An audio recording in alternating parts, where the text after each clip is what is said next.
Buenos días, buenas tardes, buenas noches.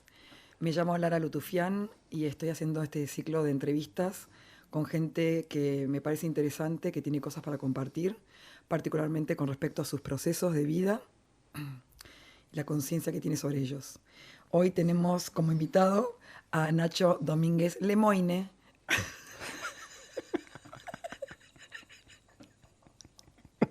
Corregime, Nacho. No, tú sabes, ya tú sabes.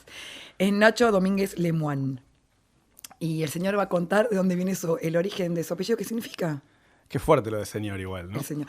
Tremendo. Muy fuerte. Me dolió. Está bien. El niño. El señorito. El señorito. Que cuente lo que recién me contó, que quiero que la audiencia se entere. ¿Toda la historia? ¿Qué significa? Sí, cuente toda la historia. Bueno, resulta que una vez, por una, no sé, como una deuda que tenía, me dijeron, te quiero devolver el favor, te voy a abrir los registros o algo así, no sé si se dice abrir o te voy a leer, o los registros akáshicos. Entonces me empieza a contar y me empieza a ver y qué sé yo, y me dice, no, lo que pasa es que claro, vos fuiste un monje muy severo en la época que quemaban a las brujas. Dije, ok, bueno. Pero para resumir y no irnos mucho de tema, cuando termino le digo, ¿pero vos sabés lo que quiere decir mi apellido? No, me dice, Lemoine es el monje. Así que bueno, es el monje medio áspero. Bueno, Nacho, los intereses de Nacho son el desarrollo personal, está claro, la meditación, el budismo, las filosofías orientales en general, y en este momento en particular se está formando para acompañar a otras personas en su propio desarrollo. Exactamente. Lo primero que quería contarte es que estoy iniciando las entrevistas primero hablando de sueños, porque es algo que me parece muy interesante, me encanta el inconsciente, y bueno, hay gente que recuerda sus sueños, y lo que quería preguntarte es si vos recordás, si sos de recordar, si hay alguno en particular, y como un pajarito me contó, vos hiciste algo que a mí me interesa muchísimo, que es un sueño lúcido. Explico que un sueño lúcido es un sueño en el cual la persona está consciente dentro del sueño. Sabe que está soñando dentro del sueño. Así que podés hacer cosillas. Y podés hacer cosillas. Totalmente. Sí, algo así. A ver, tuve épocas donde no recordaba absolutamente nada. Después empecé y recibí unas enseñanzas de una maestra budista, porque es una de las prácticas, ¿no? El yoga del sueño. Y tuve, como me dice un amigo mío, la suerte de principiante. Me dice, eso es suerte de principiante. Porque ni bien empezamos las enseñanzas, que duraba como un mes, sí, un mes creo que duraba, esa primera noche o la segunda noche, recordé 8 sueños seguidos. Tipo, me despertaba, anotaba, me despertaba, anotaba, me despertaba. Y, ¿cuántos sueños y después, no sé, alguno de los días siguientes... y es increíble, ¿no? Porque ahí te das cuenta el poder de la mente, de la intención además, porque yo estaba tan manija, es que quería, viste, que quería avanzar en esta técnica y bueno, practicar esta práctica, que esa noche me acosté con toda la motivación, hay que hacer un montón de cosas, ¿no? Como que te seteás, visualizás cosas, qué sé yo, y bueno, pude viajar, entonces en donde me di cuenta que estaba en un sueño, dije, bueno, voy a aprovechar y voy a ver a uno de mis maestros, que está en el norte de la India. Y salí cual Superman volando y aterricé como paradita de superhéroe, ¿viste? Que baja, que aterriza así despacito. Falta la capa atrás. Con la capa. Bueno, le hice unas veneraciones, ¿no? un protocolo a los maestros, le pedí las bendiciones, me dio las bendiciones y salí para otro monasterio que queda ahí a unos kilómetros. Aterricé igual.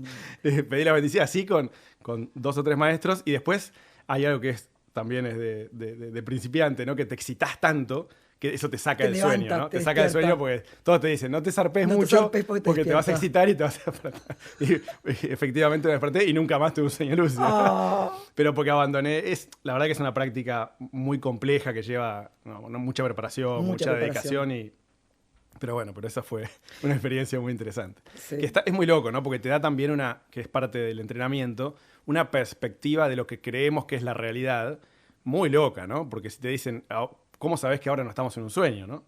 Bueno, es otro doble clic ahí un poco más largo, ¿no? Pero te cambia mucho la perspectiva de lo que creemos tan sólido ahí afuera o nuestra realidad, ¿no? Absolutamente. Y eso es un flash. Ya de por sí, aunque no sueñes lúcidamente, ya los sueños de por sí decís, ¿qué es esto? Claro. ¿Dónde está pasando esto? ¿Está pasando en algún lado, en un universo paralelo, en varios universos paralelos? Y hice un curso sobre sueños lúcidos y el tipo dice, no darle bolilla a los sueños, decía el tipo, es no darle bolilla a tu arquetipo del soñador.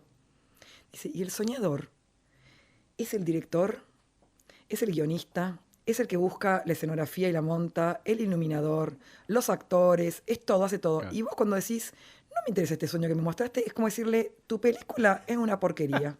Básicamente estás tirando por la borda, hace otra. No te decía, no desechen los sueños así. El tipo se mató por vos, o la mujer se mató por vos. Pero muy interesante lo de los lúcidos. Sí, es un flash. La verdad Es que un flash lo de los lúcidos. Vamos a prendernos de esto mismo que dijiste, que vos fuiste a salvar a tus maestros. Entiendo que son maestros de tus aprendizajes como budista, dentro de la Correcto. filosofía budista. Sí. Y si querés contarnos un poquito sobre qué es el budismo para vos en tu vida, digamos, ¿no?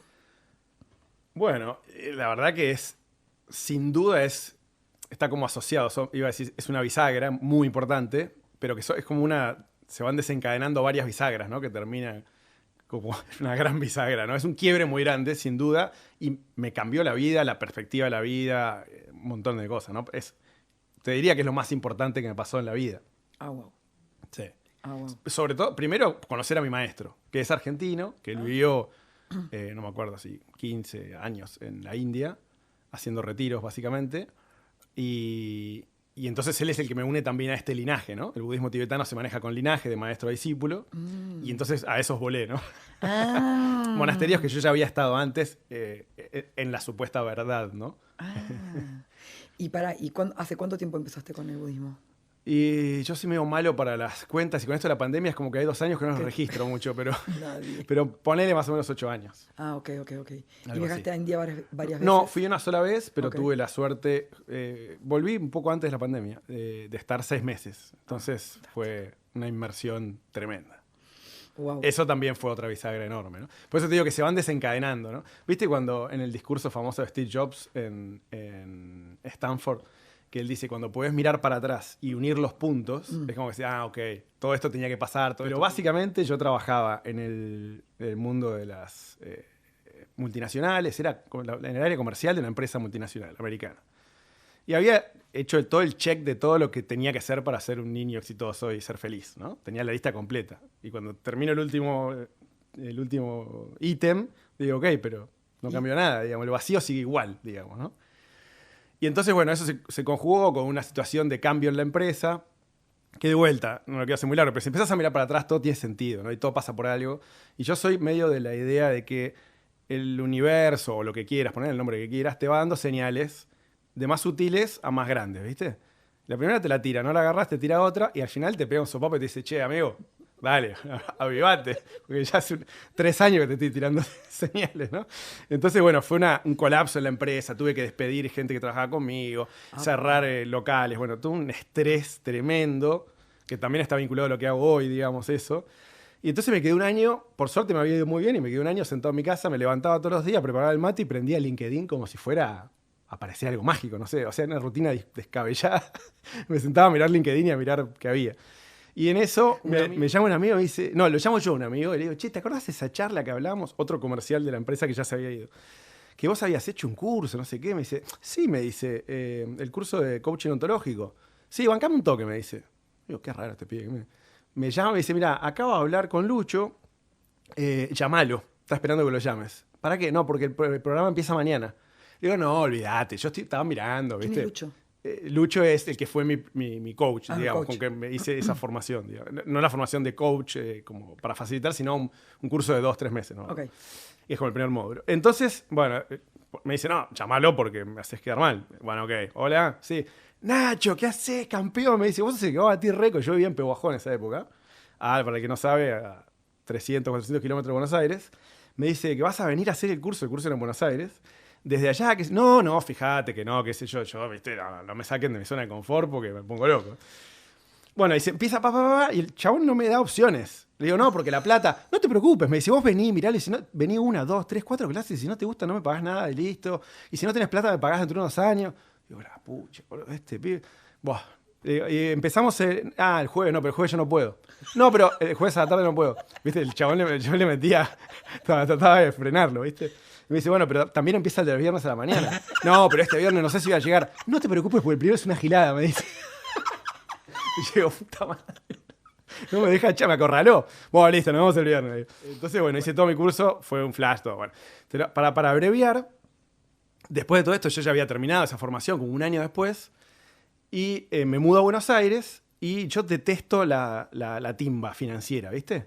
Pero llego y no consigo laburo, cuestión, long story short, le pongo todos mis ahorros a un chabón, porque me daba intereses y con eso podía vivir y pagar los gastos, el alquiler y no descapitalizarme, ponele. Me junto a tomar un viernes un café con un amigo y me dice, che, ¿viste la tapa del diario? No. Aparece el chabón, había aparecido el chabón que yo le había dado la plata con un tiro en la cabeza en Puerto Madero. Tapa de todos los diarios. O sea, quedé en 0. Esa fue la primera bisagra mágica, la más violenta, ¿no? Y yo dije, enloquezco. No tenía para comprar un paquete de arroz literal. Literal. Entonces digo, en coaching me enseñaron a meditar, o algo parecido. Y digo, a ver, esto, para no volverme loco, me va a venir bien. Empiezo a meditar y digo, esto funciona, pero tiene que haber algo más, no puede ser esto. Entonces llamo a una prima de mamá que me había contactado por Facebook y le digo, che, vos sos budista, ¿no? Sí, quiero ver. Andá a verlo a Gerardo. Si querés budismo posta, andá a verlo a Gerardo. Ok. Agarré, lo fui a ver a Gerardo y cuando lo vi a Gerardo, flipé, es mi maestro. Es tu maestro. Y ahí me quedé, nunca más me separé del lado de él. Y esto fue lo mejor que me pasó en la vida hoy, ¿no? Y la meditación me salvó de no enloquecer, ¿no? Así que así llegué al budismo. Y hablando de que viajaste, mencionaste que habías viajado a India, me habías contado que has hecho un trabajo sobre las sombras y las emociones cuando estuviste allá, que fue durante este periodo de los 6 meses que estuviste allí. Cuando todo esto que te estoy contando es como, lo podría decir como que morí, volví a nacer, digamos, ¿no? Entonces como que fue un proceso de morir todo lo que yo me había construido sobre mí, lo que yo me creía que yo era, todas las etiquetas que me había puesto, tuve que morir del todo y este fue el tiro final, ¿viste? Esto de la guita. Y ahí volver a renacer de vuelta y empezar a... Pero ahí renací, digamos, siendo fiel a lo que yo era, digamos, ¿no? Conectando con lo que verdaderamente era yo, no haciendo lo que el mundo esperaba de mí, digamos, ¿no? Entonces le digo a mi maestro, che, quiero profundizar las prácticas. Me dice, no te India, te vas acá, lo de tal Rinpoche, y vivís ahí, está todo preparado en el monasterio, en el medio de la montaña. Y me fui 6 meses, y lo que hacía básicamente era hacer retiros, recibía enseñanzas también, pero cuando estaba en retiros, estás encerrado en un cuartito en un monasterio, haciendo 10, 12 horas de práctica por día, sentadito, meditando. Y ahí no es que hice un trabajo, porque la tarea era hacer un trabajo con las sombras o con las emociones, pero inevitablemente estar sentado, encerrado en un cuartito. ¿Viste cuando vas a la pinturería que te ponen todo el muestrario de colores? Bueno, todas tus emociones, de la más linda a la más fea, se te presentan y ahí te empezás a dar cuenta de toda la locomotora en la cabeza, ¿no? Entonces es impresionante porque se te presenta todo así, como no hay otra cosa para hacer. O te encontrás con vos o te encontrás con vos, ¿viste? Y aparecen las sombras, aparecen las luces y todo, ¿no? Así que esa experiencia de meditación, yo no soy muy fan de las experiencias como de hacerle creer a la gente que hay experiencias mágicas en las meditaciones, porque como todos mis maestros me dijeron allá, cada vez que yo flasheaba y digo, me estoy por iluminar, iba, le contaba lo que me había pasado, que me había ido del cuerpo, qué sé yo. No importa, es una experiencia de la mente, volver a meditar, no tiene importancia. Como que, porque si no generas esa expectativa, ¿viste? Totalmente. De que algo mágico va a pasar, de que vas a volar, vas a levitar. Y para mí el trabajo es ese, ¿no? Es encontrarte con vos mismo y integrar, porque de cierta manera yo estaba fraccionado, ¿no? Estaba separado, ciertas partes de mí no las estaba integrando, entonces es volver a integrar todo eso y bueno, es un proceso áspero. Sí, totalmente. Pero es un flash. Es más, el laburo más fuerte es acá, ¿no? Totalmente. De hecho, yo a uno de mis maestros que estaba viviendo en la casa le digo, viste esos flashes místicos, decir, bueno, ya está, largo todo, me quedo acá a vivir en el monasterio. Y yo, no, pibe, me dice eso ya no va más. Vos te vas a Buenos Aires, laburás, cuidás a tu familia. Laburá, ahí está. Acá está el desafío. Papa, tal cual. Es así. Si no es como una nube de es como hay un meme que dice, ¿viste? Si crees que te iluminaste, pasá una semana con tu familia. Que tocan todos los botones a la vez. ¡Muy bueno! Ahí se te va la fantasía. Tal cual. Es así, es tal cual, opino lo mismo. Una de las otras cosas que dijiste, Nacho, es, hablaste, cuando te presenté y dije que uno de tus intereses era el acompañar a otras personas, que estás empezando a desarrollarte en eso, a prepararte para eso. Quería que me cuentes un poquito cómo empezó eso, digamos, ¿no? En tu historia de vida. Bueno, como la mayoría de las cosas últimamente no fue planificada. Qué raro. Y eso es otro gran aprendizaje, ¿no? Que empezó en India, ¿no? Que es aprender a confiar. Yo cuando llegué a India, yo te lo he contado una vez. Contalo, por favor.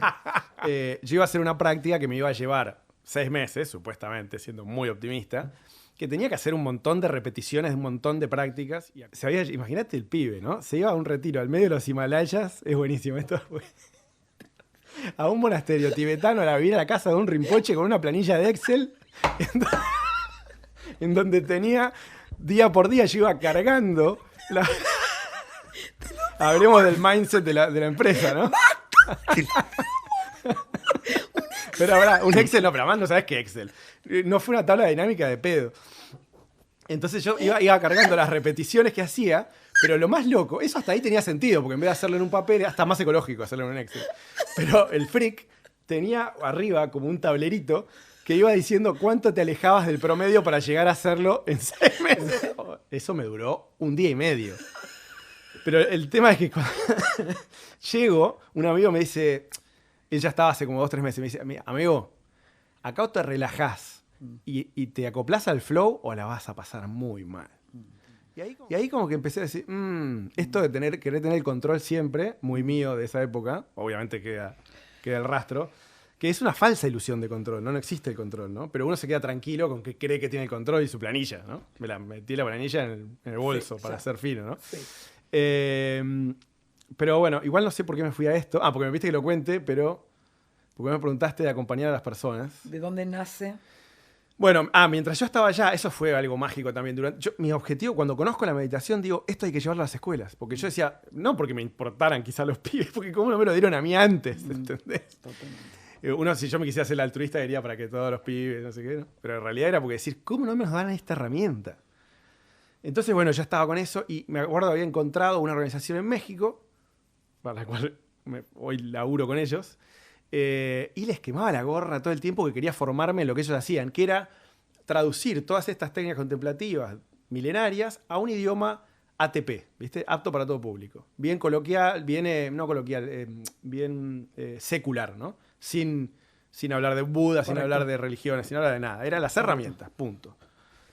Entonces les quemaba la gorra y pasaron 4 años y nada. Me estoy por ir a la India y un amigo me pregunta algo de una app y le digo, mirá, yo conozco a estos pibes que están haciendo algo en México, les pregunto, nunca me contestan, pero les pregunto, qué sé yo. Ya nos íbamos a la India, me iba con él también. Y le escribo y me dice, uy, qué bueno que me escribís. Estoy acá con el nuevo gerente, coordinador de la organización, que es Atentamente, y dice que tengan una reunión el lunes que viene. Yo dije, ¿qué pasó? Y nos dice, bueno, se está por largar la nueva formación de instructores, nos encantaría que sean parte. Nos becan. Y yo, pero yo me estoy yendo a la India 6 meses, en un mes. Me dice, buenísimo. Lo haces allá mientras estés practicando. Así que, de vuelta, se empezó a ¿viste? Como dicen, el universo conspira y nosotros, y la sociedad y todo hace todo lo posible para que no. Pero si le das la oportunidad, están ahí, todas las puertas siempre, las oportunidades están siempre ahí. Lo que pasa es que no las vemos, ¿no? Como cuenta ese libro que me gusta mucho, que se llama El milagro de las coincidencias, ¿no? De Sankoli, que empieza a contar cuando le empieza a pasar cosas y empieza a darse cuenta de que le pasan esas cosas. Y él dice que en la medida que estás cada vez más consciente, cada vez más te pasan. Entonces, bueno, terminé yéndome a la India, formándome con ellos, y ahí me formo como instructor de entrenamiento mental y habilidades socioemocionales, ¿no? En criollo, instructor de meditación y de regulación emocional, si quieres decirlo de alguna manera. Entonces, bueno, cuando vuelvo empezamos a dar cursos, qué sé yo, y cuando empieza la pandemia, hasta ahí yo tenía como alumnos. Decí lo que es Atentamente, porque lo pronunciaste. Atentamente es una organización civil de México que tiene como objetivo llevar a la educación principalmente la educación socioemocional, ¿no? El aprendizaje socioemocional. Después también tenemos programas que los que hacemos también hoy, es para empresas, donde llevamos cursos de manejo de estrés, regulación de emociones, etc. Sí. Pero básicamente se ocupa de eso. Bien. ¿Volvés? Vuelvo, empezamos a hacer los cursos y ya empezaba a tener personas que me decían, bueno, pero este curso de 3-4 días, buenísimo, pero yo quiero que me sigas dando una vez por semana y que siga, bueno, buenísimo. Le digo, yo y meditación, nada más, y regulación emocional. Empieza la pandemia y me empiezan a llegar cada vez personas con más temas más profundos, ¿no? Y yo digo, no, pero yo no acá, no, sí, pero dale, qué sé yo. Y así sin darme cuenta me encontré acompañando personas, pero cada vez venían con temas más densos, digamos, ¿no? Entonces, y yo cada vez que venían o no, decía, pero no puedo, que no puedo. Y un amigo mío que es terapeuta, que yo me decía, macho, hacete cargo. Porque si llegan a vos, se abren con vos, te dicen esto, hacete cargo.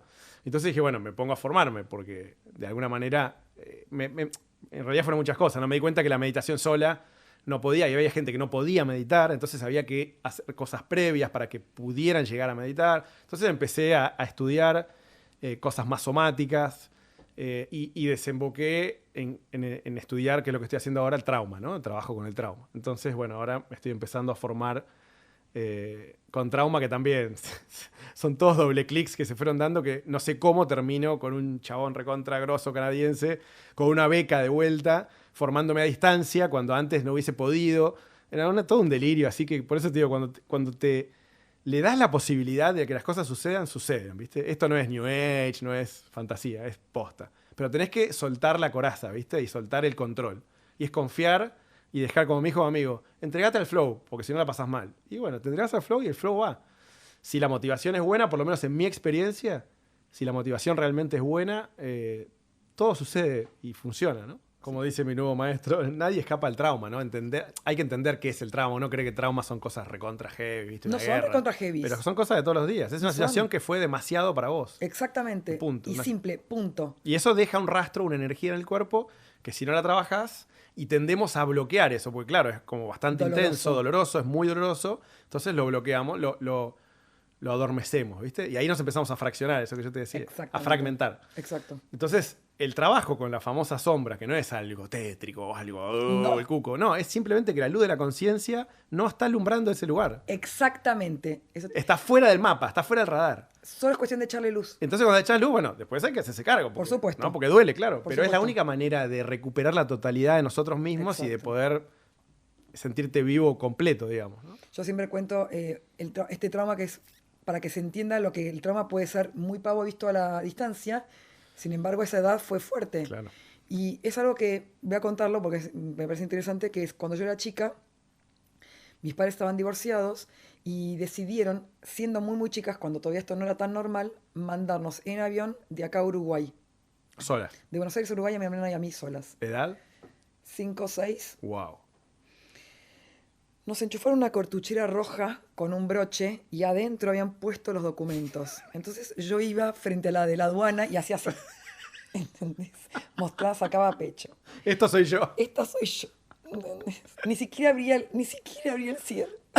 Bueno, lo interesante de esto es que yo siempre fui muy responsable y siempre me habían hecho hacerme cargo de mi hermana. De alguna manera u otra yo siempre lo sentí muy fuerte.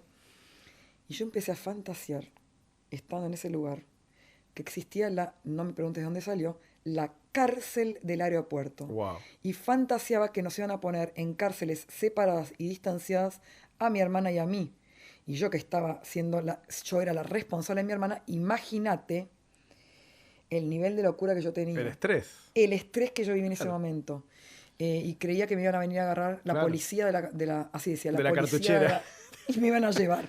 Y lo más impresionante, por supuesto, es que le preguntas a mi hermana y me decía, a mí me parecía muy divertido. Claro. ¿No? También eso es muy interesante, que ver que las cosas, los eventos en sí no son nada. Exactamente. No son nada. Exacto. Este maestro, que se llama Gabor Mate, que dice, el trauma no es el evento, no es lo que pasó, es lo que pasó adentro tuyo en relación a eso y en la ausencia de alguien empático que te pueda dar un soporte, ¿no? Y sobre todo a esa edad que no tenés los recursos suficientes para afrontar esa situación abrumadora, ¿no? Me parece como muy interesante porque también es para desmistificar lo que son los traumas. Totalmente. No creer que todo es abuso, violencia. Una guerra, que un son tsunami. El temor Claro. que todo el mundo... y las fantasías que nos tienen, ¿no? Que lamentablemente están surgiendo tantos casos de abuso y de Sí. recuerdos de abusos en este momento, porque es lo que está pasando, que yo misma te digo, el temor a descubrir algo que Obvio. yo tengo reprimido existe. Claro, porque pasa eso. Eso se oculta muchas veces esa información. Y a veces es muy loco. Creás una situación que no existió nunca.